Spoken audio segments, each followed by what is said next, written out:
Good afternoon, students. Next topic is deforestation. Deforestation means convert forested areas into non-forested areas. यानी कि ये क्या है? ये क्या है? कोई भी फोरेस्टेड एरिया है, ठीक है। ये क्या है? कोई भी फोरेस्टेड एरिया है। अब ह्यूमन बीइंग कैसा है? लालची है, ठीक है। अपनी नीड्स को पूरा करने के लिए वो क्या करता है? इसको ख़त्म कर देता है। इसको क्या कर देगा? ख़त्म कर देगा। क्यों? उसको अपनी नीड पूरी करनी है, ठीक है। तो ये नेचर है उसका। अब देखो इसमें क्या है, इसने क्या किया? अपनी नीड को पूरा करने के लिए इसको क्या कर दिया? उजाड़ दिया, यानी कि इसको ख़त्म कर दिया, ठीक है। अब देखो ट्रॉपिकल एरियाज़ में, अगर मैं ट्रॉपिकल रीजन्स की बात करूं, देखो ट्रॉपिकल रीजन्स में ना सबसे ज़्यादा बायोडाइवर्सिटी होती है, प्लांट्स की, ट्रीज़ की, एनिमल्स की, ठीक है। लिविंग ऑर्गेनिज्म की सबसे ज़्यादा रिच जो बायोडाइवर्सिटी होती है वो ट्रॉपिकल रीजन में होती है। और अगर मैं फॉरेस्ट की बात करती हूँ तो 40% फॉरेस्ट लैंड का लॉस हो चुका है। कितने परसेंट? यानी कि 40% फॉरेस्ट एरिया बिल्कुल ख़त्म हो चुका है। कहाँ? ट्रॉपिकल रीजन में। क्लियर। नेक्स्ट मैं बात करती हूँ टेम्परेट रीजन की। किसकी बात करूँ मैं? टेम्परेट रीजन की। ये टेम्परेचर नहीं है, ये टेम्परेट रीजन है। मतलब ठीक ठीक सा मौसम, मतलब ज़्यादा सर्दी भी नहीं होगी वहाँ, ज़्यादा गर्मी भी नहीं होगी वहाँ, ठीक है। तो उसमें कितना हुआ है? 1% लॉस। और देखा जाए इसके कंपैरिजन में इसके पास कम बायोडाइवर्सिटी होती है टेम्परेट रीजन्स के पास, ठीक है। चाहे प्लांट्स लगा लो, चाहे एनिमल्स लगा लो, ठीक है। लेकिन होती है इसमें काफ़ी, लेकिन इससे ज़्यादा किस में होगी? ट्रॉपिकल रीजन्स में होगी। तो कितना लॉस हुआ है? ये डेटा याद रखना पड़ेगा आपको। 40% फॉरेस्ट का लॉस हुआ है और टेम्परेट रीजन में 1% फॉरेस्ट का लॉस हुआ है। क्लियर। नेक्स्ट चलते हैं। अब नेक्स्ट क्या है कि जो 20th सेंचुरी है, अगर मैं बात करूं 20th सेंचुरी की, इसके एनसीईआरटी में 2 पार्ट गिवन है। एक तो बिगनिंग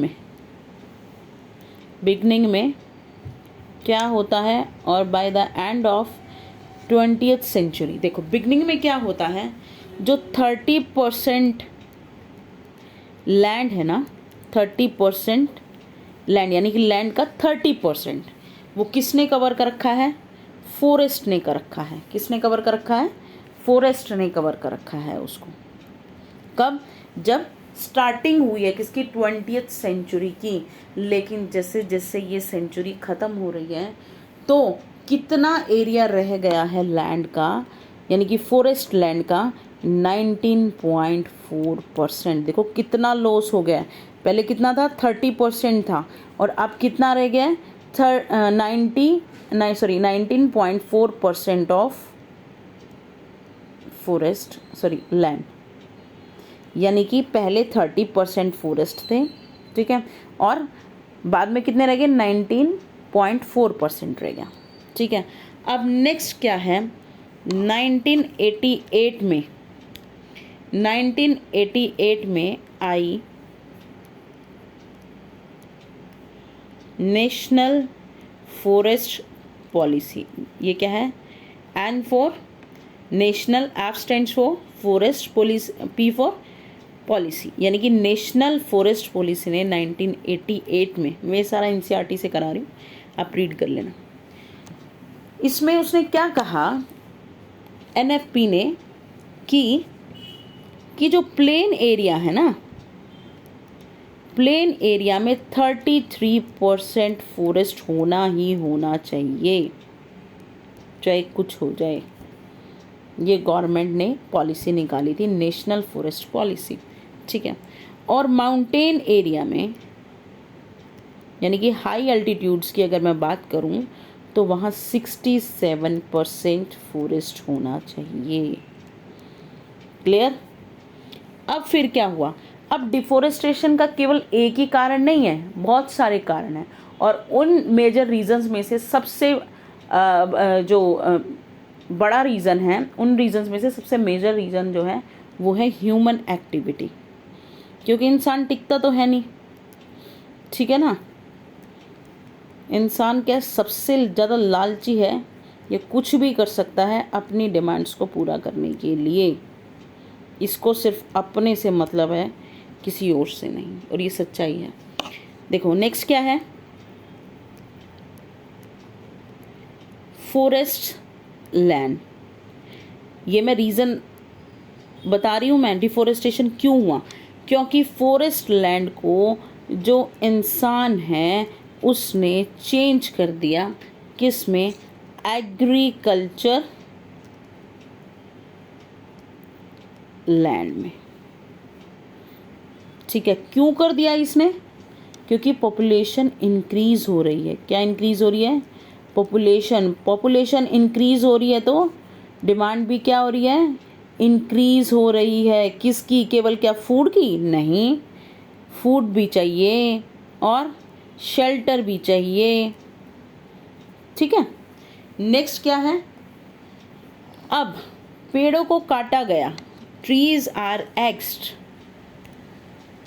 पेड़ों को काटा गया, ठीक है। ये हमारे पास क्या आ गए, ये हमारे पेड़ हैं, ठीक है। इनको क्या गया? इनको काटा गया। क्लियर? क्यों काटा गया इनको? क्योंकि हमें क्या चाहिए? टिम्बर चाहिए। इसको इमारती लकड़ी बोलते हैं, टिम्बर, ठीक है।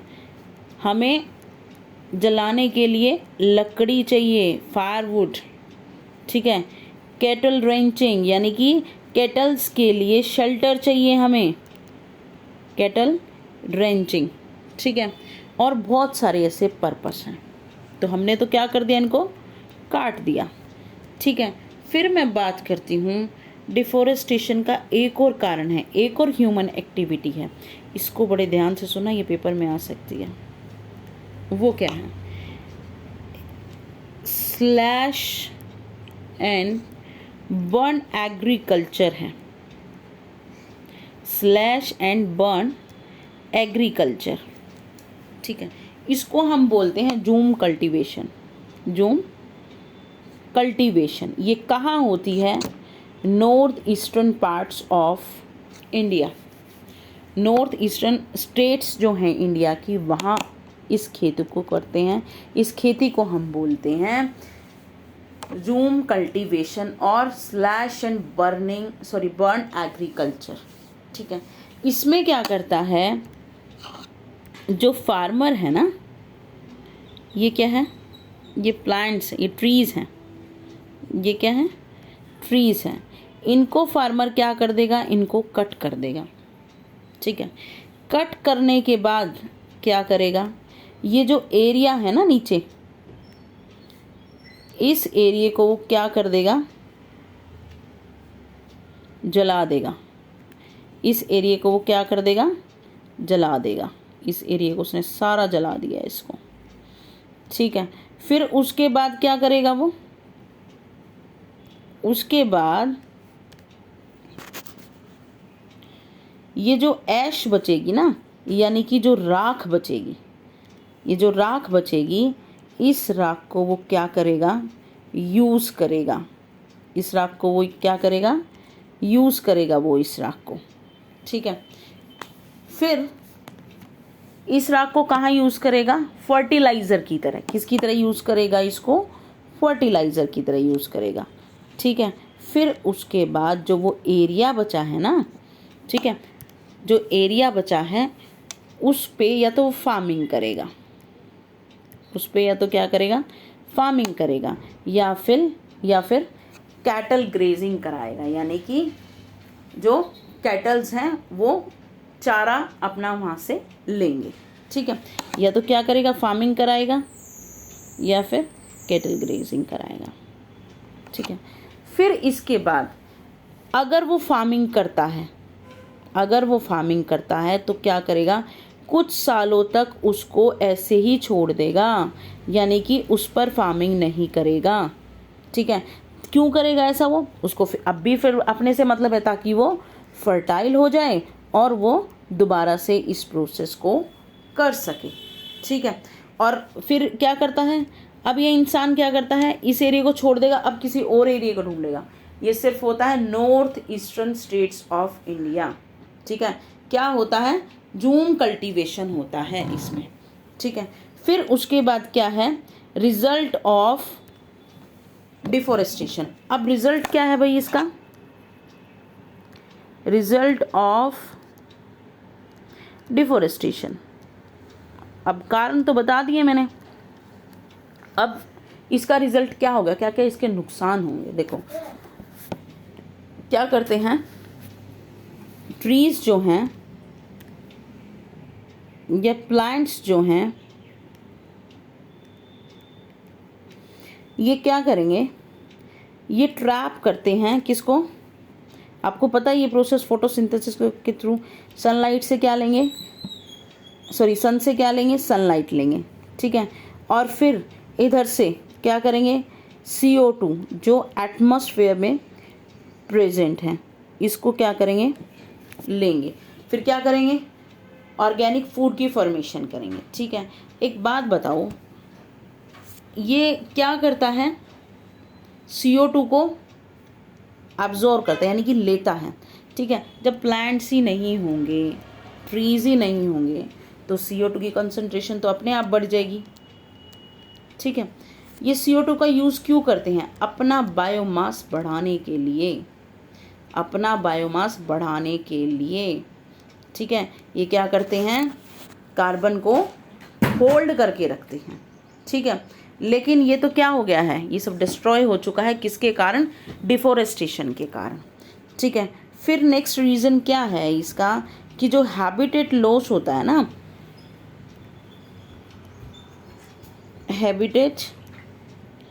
हैबिटेट लॉस के कारण क्या हुआ है, रिड्यूस हुई है बायोडाइवर्सिटी। अब कोई बंदा रहता है, ठीक है, हैबिटेट लॉस क्या होता है, जिस हैबिटेट में वो रहता है, जिस एरिया में वो रहता है, ठीक है, और यहीं से उसको फूड मिलता है, सब कुछ मिलता है, तो ये बायोडाइवर्सिटी जिंदा रह पाएगी, लिविंग ऑर्गेनिज्म जिंदा रह पाएंगे। बायोडाइवर्सिटी क्या होता है, लिविंग ऑर्गेनिज्म में जो वैरायटी होती है उसको हम बोलते हैं। ठीक है,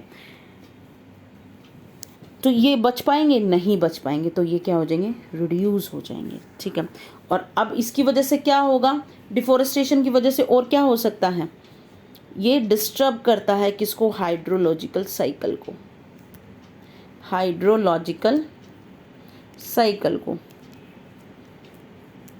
ठीक है, नेक्स्ट है सॉइल इरोजन होगा, सॉइल इरोजन होगा।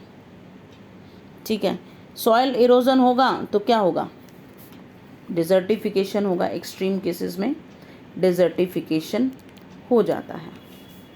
क्लियर। अब बात मैं करती हूँ रिफोरेस्टेशन की। रिफोरेस्टेशन का मतलब क्या होता है, यानी कि दोबारा से फॉरेस्ट उगाना, दोबारा से प्लांटिंग करना। ठीक है, इस चीज़ को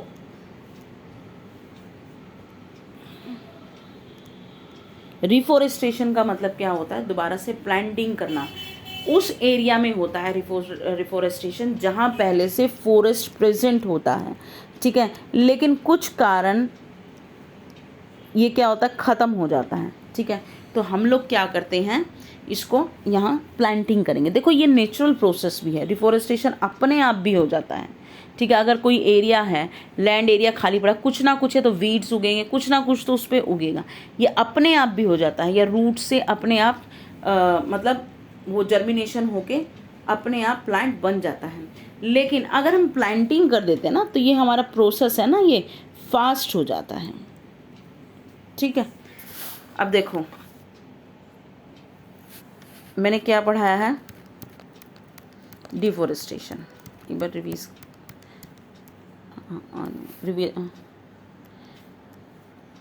एक मिनट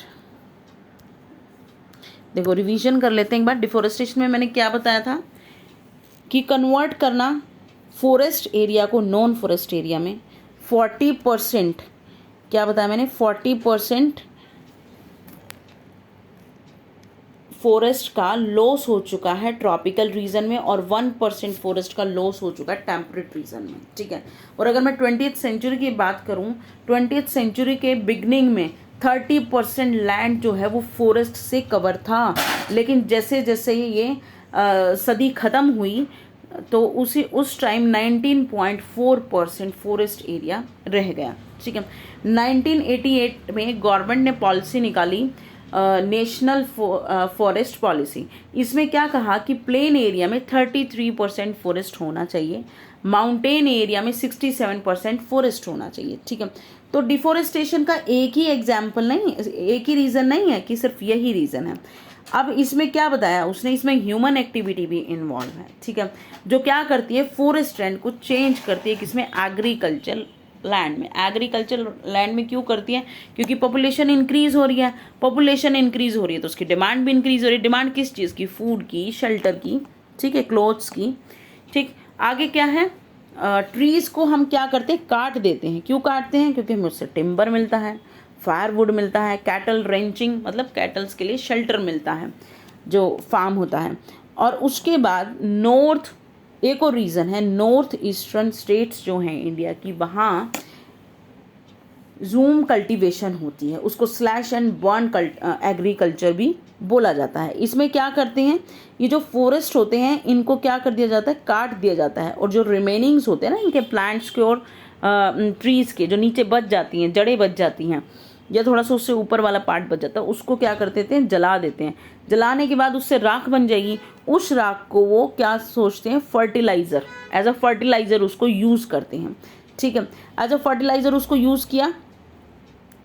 ठीक है, फिर क्या हुआ, जो लैंड बच गया है उसमें या तो वो फार्मिंग करेंगे या कैटल्स के लिए छोड़ देंगे कि वो वहाँ अपना फूड ले लेंगे, यानी कि कैटल ग्रेजिंग के लिए। ठीक है, अगर फार्मिंग करते हैं ना तो कुछ टाइम बाद, फार्मिंग करने के बाद, एक बार कर ली उन्होंने फार्मिंग करने के बाद जो भी उन्होंने उगाना था उगा लिया है। ठीक है, फिर उसके बाद वो उस एरिया को कई सालों तक छोड़ देते हैं। ठीक है, ताकि वो फर्टाइल हो जाए दोबारा से। ठीक है, फिर फार्मर्स क्या करते हैं, सेम प्रोसेस करते हैं। ठीक है, दूसरे एरियाज़ में। ठीक है, फिर दूसरे एरिया में हो गया तो फिर वो वापस से इसी एरिया में आ जाएंगे। ठीक, और फिर उसके बाद देखो ये खाली क्यों छोड़ते हैं फार्मिंग करने के बाद, ताकि वो फर्टाइल हो जाए, इस बात को भूलना मत। अब रिजल्ट क्या क्या है भाई डिफोरेस्टेशन के, अब कंसंट्रेशन क्या है, CO2 की बढ़ जाएगी। क्यों बढ़ जाएगी, क्योंकि प्लांट्स क्या करते हैं, CO2 को इनहेल करते हैं तो बायोमास का प्रोडक्शन बहुत ज़्यादा होता है। ठीक है, तो अब लेकिन अब जब प्लांट्स ही नहीं होंगे, ट्रीज़ ही नहीं होंगे तो क्या होगा, CO2 होगी, नहीं होगी, CO2 भी नहीं होगी और ऑक्सीजन भी नहीं होगा, क्योंकि प्लांट्स क्या करते हैं, हमें क्या देते हैं, ऑक्सीजन देते हैं दिन में। क्लियर, तो ऑक्सीजन लेवल कम हो जाएगा और CO2 लेवल बढ़ जाएगा, तो कहीं ना कहीं हमें भी इफेक्ट करेगा।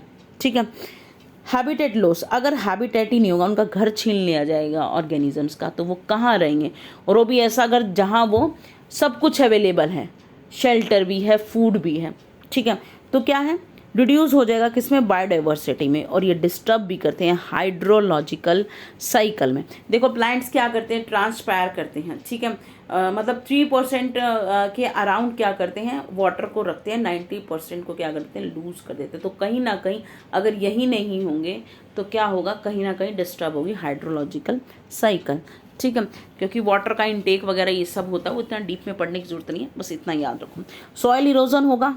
ठीक है, और क्या होगा, साथ के साथ डेजर्टिफिकेशन भी हो जाएगा। जब सॉइल इरोजन हुआ है, ठीक है, फर्टिलिटी ख़त्म हो रही है सॉइल की, तो क्या होगा, डेजर्टिफिकेशन होगा। ठीक है, डिफोरेस्टेशन का मतलब क्या है, किसी एरिया में पहले से फॉरेस्ट प्रेजेंट था।